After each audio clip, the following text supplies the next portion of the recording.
ಮೋದಿ ಮಾಡಿಕೊಂಡ ಎಡವಟ್ಟು ಲೋಕ ಸಮರದಲ್ಲಿ ಸದ್ದು ಮಾಡುತ್ತಾ ಕುಸ್ತಿ ವಿಪಕ್ಷಗಳಿಗೆ ಸಿಕ್ತ ಮತ್ತೊಂದು ಅಸ್ತ್ರ. ನಮಸ್ತೆ ಕರ್ನಾಟಕ ಟಿವಿಗೆ ಸ್ವಾಗತ. ನಾನು ಕಾವ್ಯ ಹೆಗಡೆ. ಅದೊಂದು ತಪ್ಪನ್ನ ಮಾಡಬಾರ್ದಾಗಿತ್ತು ಅಂತ ಫೈಲ್ವಾನ್ ಸಿನಿಮಾದಲ್ಲಿ ಹೇಳಿದ್ದನ್ನ ಕೇಳೇ ಇರ್ತೀರಾ. ಈಗ ಜನಗಳು ಕೂಡ ಮೋದಿಜಿ ಅವ್ರ ಬಗ್ಗೆ ಅದೊಂದು ತಪ್ಪನ್ನ ಮಾಡಬಾರ್ದಾಗಿತ್ತು ಅಂತ ಹೇಳ್ತಿದ್ದಾರೆ. ಹಾಗಾದ್ರೆ ಮೋದಿಜಿ ಅವರು ಯಾವ ತಪ್ಪನ್ನ ಮಾಡಿದ್ದಾರೆ?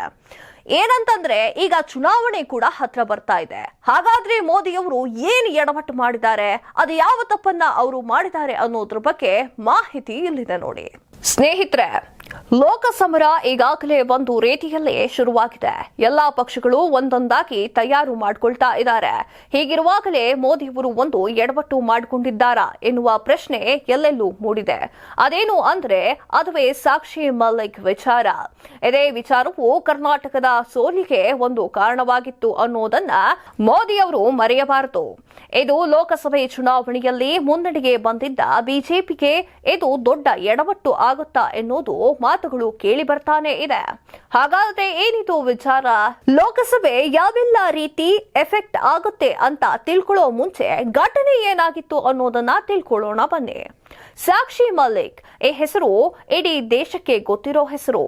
ಒಲಿಂಪಿಕ್ನ ಕುಸ್ತಿ ಕ್ರೀಡೆಯಲ್ಲಿ ಪದಕವನ್ನ ಜಯಿಸಿದ ಭಾರತದ ಮೊದಲ ಮಹಿಳೆ ಸಾಕ್ಷಿ ಮಲ್ಲಿಕ್. ಹರಿಯಾಣದ ಈ ಕುಸ್ತಿಪಟು 7 ವರ್ಷಗಳ ಹಿಂದೆಯೇ ಬ್ರೆಜಿಲ್ ದೇಶದ ರಿಯೋ ಡಿ ಜನೈರೋದಲ್ಲಿ ಜರುಗಿದ ಒಲಿಂಪಿಕ್ಸ್ನಲ್ಲಿ ಕಂಚಿನ ಪದಕವನ್ನ ಗೆದ್ದಿದ್ರು. ಇಡೀ ದೇಶವೇ ಸಂಭ್ರಮ ಪಟ್ಟಿತ್ತು, ಅವರನ್ನ ಹಾಡಿ ಹೊಗಳಿತ್ತು. ಇದೀಗ ಅಂತಹ ಸಾಕ್ಷಿ ಮಲ್ಲಿಕ್ ಅವರು ಸುದ್ದಿಯಲ್ಲಿದ್ದಾರೆ. ಯಾಕಂದ್ರೆ ಈಕೆಯ ಅಳಲು ಇಂದು ಭಾರತದಾದ್ಯಂತ ಕೇಳಿಸ್ತಾ ಇದೆ. ಅಸಲಿಗೆ ಆಗಿದ್ದೇನು ಅಂತ ನೋಡೋದಾದ್ರೆ, ಭಾರತದ ಕುಸ್ತಿ ಫೆಡರೇಷನ್ ಅಧ್ಯಕ್ಷರಾಗಿದ್ದ ಬಿಜೆಪಿಯ ಸಂಸದ ಬ್ರಿಜ್ ಭೂಷಣ್ ಶರಣ್ ಸಿಂಗ್ ಅವರು ಮಹಿಳಾ ಕುಸ್ತಿಪಟುಗಳ ಮೇಲೆ ಲೈಂಗಿಕ ದೌರ್ಜನ್ಯ ಎಸಗುತ್ತಿದ್ದಾರೆ ಎಂಬ ಆರೋಪಗಳು ಕೇಳಿಬರ್ತಾ ಇತ್ತು. ಇವರಿಗೆ ಕುಸ್ತಿಪಟುಗಳ ಬೆಂಬಲವಾಗಿ ನವದೆಹಲಿಯ ಜಂತರ್ ಮಂತರ್ನಲ್ಲಿ ಧರಣಿ ನಡೆಸಿದ್ದು ನಮ್ಮೆಲ್ಲರಿಗೂ ಗೊತ್ತೇ ಇದೆ. ಅಲ್ಲದೆ ಹಲವು ಹೋರಾಟದ ನಡುವೆಯೂ ಅಧ್ಯಕ್ಷ ಸ್ಥಾನದಿಂದ ಬ್ರಿಜ್ ಭೂಷಣ್ ಕೆಳಗಿಳಿಯುವಂತೆ ಮಾಡಿ ಪ್ರತಿಭಟನೆಯನ್ನ ಕೂಡ ವಾಪಸ್ಸನ್ನ ತೆಗೆದುಕೊಂಡಿದ್ರು. ಅಂತಹ ಕ್ಷಣ ಅದಾಗಿತ್ತು. ನಂತರ ಎಲ್ಲವೂ ತಣ್ಣಗಾಗಿತ್ತು. ಆದ್ರೀಗ ಪ್ರತಿಭಟನಾಕಾರರಿಗೆ ಸೆಡ್ಡು ಹೊಡೆದಿರುವ ಬ್ರಿಜ್ ಭೂಷಣ್ ತಮ್ಮ ಆಪ್ತ ಸಂಜಯ್ ಕುಮಾರ್ ಸಿಂಗ್ ಅವರನ್ನ WFI ಅಧ್ಯಕ್ಷರನ್ನಾಗಿ ಗೆಲ್ಲಿಸಿಕೊಂಡು ಬಂದಿದ್ದಾರೆ. ಇದರಿಂದಾಗಿ ಹತಾಶೆಗೆ ಒಳಗಾಗಿ ಸಾಕ್ಷಿ ಅವರು ಕಣ್ಣೀರನ್ನ ಹರಿಸಿದ್ದಾರೆ. ಅಲ್ಲದೆ ಕ್ರೀಡೆಯ ಇತಿಹಾಸದಲ್ಲಿಯೇ ಯಾರು ಕಂಡು ಕೇಳರಿಯದ ನಿವೃತ್ತಿಯನ್ನ ಘೋಷಣೆ ಮಾಡಿದ್ದು ದೊಡ್ಡ ಸುದ್ದಿಯಾಗಿತ್ತು. ಬ್ರಿಜ್ ಭೂಷಣ್ ವಿರುದ್ಧ ನಡೆದ ಹೋರಾಟವನ್ನ ಪ್ರತಿ ಹಂತದಲ್ಲಿ ಹತ್ತಿಕ್ಕುವ ಪ್ರಯತ್ನವನ್ನ ನಡೆಸುತ್ತಿದ್ದುದನ್ನ ಇಡೀ ದೇಶ ಗಮನಿಸಿದೆ. ಕೊನೆಗೆ ಬ್ರಿಜ್ ಭೂಷಣ್ ವಿರುದ್ಧ 2 FIR ದಾಖಲೆಯಾದವು. ನಂತರ ಚುನಾವಣೆ ಘೋಷಣೆ ಮಾಡಲಾಯಿತು. ಆದರೂ ಚುನಾವಣೆಯನ್ನ ಹಲವು ಬಾರಿ ಮುಂದಕ್ಕೆ ದೂಡುವ ಹುನ್ನಾರಗಳು ನಡೆದವು. ಅಂತೂ ಇಂತೂ ಈಗ ನಡೆದ ಚುನಾವಣೆಯಲ್ಲಿ 15 ಸ್ಥಾನದಲ್ಲಿ 13 ಸ್ಥಾನಗಳು ಬ್ರಿಜ್ ಭೂಷಣ್ ಬೆಂಬಲಿಗರ ಪರವಾಗಿಯೇ ಇದೆ. ಇನ್ನು ಈ ಹೋರಾಟದ ಪರ ಸಿಕ್ಕಿದ್ದು 2 ಸ್ಥಾನಗಳು ಮಾತ್ರ. ಪ್ರಜಾಪ್ರಭುತ್ವದಲ್ಲಿ ಸಂಖ್ಯಾಬಲಕ್ಕೆ ಮನ್ನಡೆ. ಇಂತಹ ಸಂಖ್ಯಾಬಲ ಈಗ ಆರೋಪಿ ಸ್ಥಾನದಲ್ಲಿರುವ ಸಿಕ್ಕಿದೆ.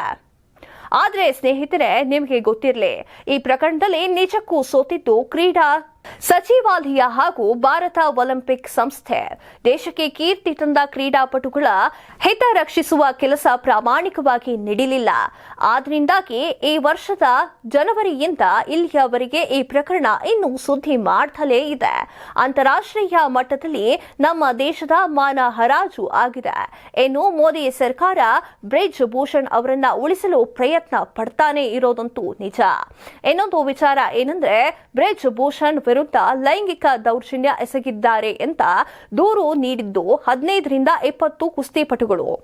ಈಗ ಆ ಕುಸ್ತಿಪಟುಗಳ ಸಂಖ್ಯೆ 7 ಇಳಿಕೆಯಾಗಿದೆ.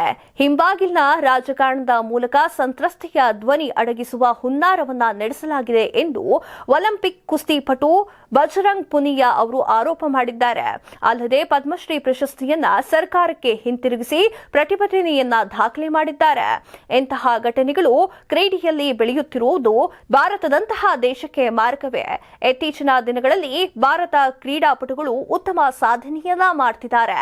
ಇಂತಹ ಸಮಯದಲ್ಲಿ ಇಂತಹ ಘಟನೆಗಳು ಒಳ್ಳೆಯದಲ್ಲ. ಇಂತಹ ಸಂದರ್ಭದಲ್ಲಿ ಸರ್ಕಾರ ಮೌನವಾಗಿರೋದು ಸರಿ ಕಾಣಿಸ್ತಾ ಇಲ್ಲ. ಅದರಲ್ಲಿ ಕ್ರೀಡಾಪಟುಗಳನ್ನ ಗೆದ್ದಾಗ ಕರೆದು ಔತಣ ಕೂಟವನ್ನ ಮಾಡಿಸುವ ಮೋದಿಯವರು ಈ ವಿಚಾರದಲ್ಲಿ ಜಾಣ ಮೌನವನ್ನ ತಾಳಿದ್ದಾದ್ರೂ ಯಾಕೆ? ಅದು ಎಲ್ಲರನ್ನ ಕೆರಳಿಸುವಂತೆ ಮಾಡ್ತಾ ಇದೆ. ಗೆದ್ದಾಗ ಸಂಭ್ರಮಿಸುವ ಮೋದಿಯವರು ಯಾಕೆ ಇಂತಹ ಸಂದರ್ಭದಲ್ಲಿ ಮಾತನಾಡ್ತಾ ಇಲ್ಲ ಅನ್ನೋ ಮಾತು ಎಲ್ಲೆಡೆ ಕೇಳಿ ಬರ್ತಾ ಇದೆ. ಅದರಲ್ಲೂ ಚುನಾವಣೆಯ ಸಂದರ್ಭದಲ್ಲಿ ಇಂತಹ ವಿಚಾರವನ್ನ ಕಡೆಗಣಿಸುತ್ತಿದ್ದು ಇದು ಮೋದಿಯವರಿಗೆ ಮುಂದೆ ದೊಡ್ಡ ಹೊಡೆತ ಆಗುವ ಸಾಧ್ಯತೆ ಇದೆ ಎಂದು ರಾಜಕೀಯ ತಜ್ಞರು ಹೇಳ್ತಿದ್ದಾರೆ. ಒಬ್ಬ ಕ್ರೀಡಾಪಟು ಅಂದರೆ ಅವರಿಗೆ ಎಷ್ಟು ಅಭಿಮಾನಿಗಳು ಇರ್ತಾರೆ ಅಲ್ವಾ? ಅದೇನಾದ್ರೂ ಆಗ್ಲಿ ಸ್ನೇಹಿತರೆ, ಮೋದಿಯವರ ಜಾಣ ಮೌನವಂತೂ ಮುಂದಿನ ಲೋಕಸಭೆಯ ಮೇಲೆ ಪ್ರಭಾವ ಬೀರೋದಂತೂ ಪಕ್ಕಾ ಆಗಿದೆ. ಇದೆಷ್ಟೋ ಈ ಹೊತ್ತಿನ ಸುದ್ದಿ. ಮತ್ತಷ್ಟು ಸುದ್ದಿಗಳಿಗಾಗಿ ನೋಡ್ತಾ ಇರಿ ಕರ್ನಾಟಕ ಟಿವಿ. ಇದು ಕನ್ನಡಿಗರ ಧ್ವನಿ. ಈ ಭೂಮಿ ಮೇಲೆ ತಾನಷ್ಟೇ ಉದ್ಧಾರ ಆದ್ರೆ ಸಾಕು, ಬೇರೆಯವ್ರನ್ನ ಬೆಳೆಸೋ ಉಸಾಬರಿ ನಮ್ಗ್ಯಾಕೆ ಅನ್ನೋರ್ ಸಂಖ್ಯೆನೇ ಜಾಸ್ತಿ. ಆದ್ರೆ ಕೆಲವರು ಮಾತ್ರ ತಾನು ಬೆಳೆಯೋದ್ರ ಜೊತೆಗೆ ತನ್ನವರನ್ನು ಕೂಡ ಬೆಳೆಸ್ತಾರೆ. ತಮಗಿಂತ ಎತ್ತರಕ್ಕೆ ಬೆಳೆಯೋಕೆ ಬೆಳಕಾಗ್ತಾರೆ. ಸಾಧಿಸುವ ಗುರಿ ಇದ್ದವ್ರಿಗೆ ದಾರಿದೀಪ ಆಗ್ತಾರೆ. ಇದೀಗ ನಾನು ಇತರರ ಭವಿಷ್ಯಕ್ಕೆ ಬೆಳಕಾಗುವವರ ಸಂದರ್ಶನ ಮಾಡಲು ಹೊರಟಿದ್ದಾನೆ. ಮಿಸ್ ಮಾಡದೆ ನೋಡಿ ಕರ್ನಾಟಕ ಟಿವಿ ದಾರಿದೀಪ.